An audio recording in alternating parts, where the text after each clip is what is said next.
In this video, I'm going to show you on how you can send automated emails in ClickUp. So, without further ado, let's begin. First, open your web browser and go to app.clickup.com and log in to your ClickUp account.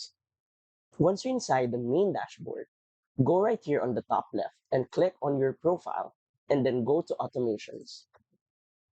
Then, we're going to click on Add Automation. For our trigger, we're going to use status change. Now, for from, it would be on any status, and from to, it would be on any status as well. This means for every status change, that would be our trigger, our action would be scroll down to send an email right here.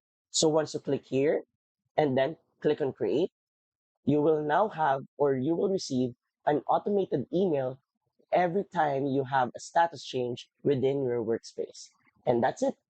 So, if you find this video helpful and want to support our channel, feel free to use our affiliate link given on the video description.